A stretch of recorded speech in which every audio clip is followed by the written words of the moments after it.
give me all your tips about how you have sex in an RV with little kids around.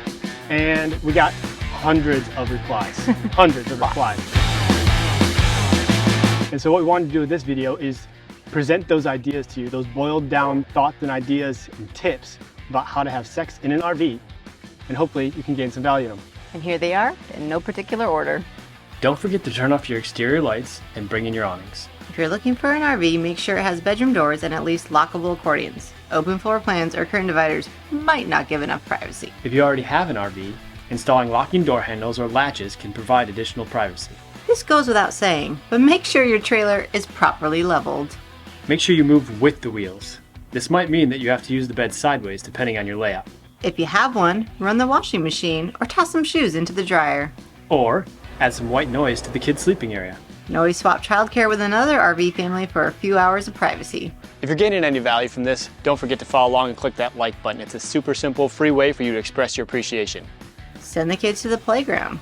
Consider adding additional stabilizers such as a Kingpin tripod, JT strong arms, X-Chocks, or upgrade your current ones with heavier duty versions. You can always utilize nap time or send older ones outside for a midday quiet time. Teach your kids about sex and be totally open with what you're up to. If that's not for you, phrases such as, "It was super windy last night," "Must have been a big windstorm," may curb questions. Be ready though, it's probably gonna storm every night this week. And if you want to dive deeper with other RVers about all things RV, DIY projects, gear reviews, travel locations, anything RV, come on and join us over at the RV Gear and Far group. I'll make sure to put a link in the description box below. We'd love to have you. Keep your bodies in between the frame rails. Don't be a rockin' on a slide. Some folks use stabilizers under their slides. Just be careful as you can ruin the alignment this way.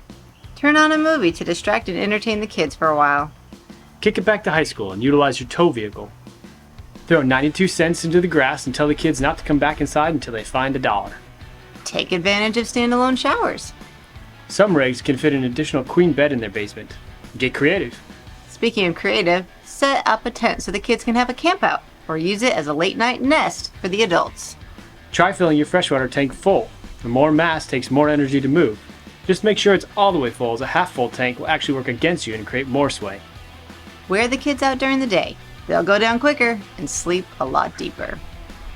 Escape to the woods or to the lake and have some alone time al fresco. Get creative with pillows for sound dampening.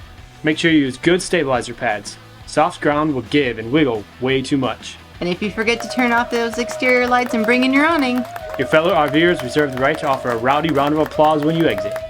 So there you go. There's some funny and some practical tips about having sex in an RV with little kids around. If you enjoyed this video and you got some value from it, hit that like button as well.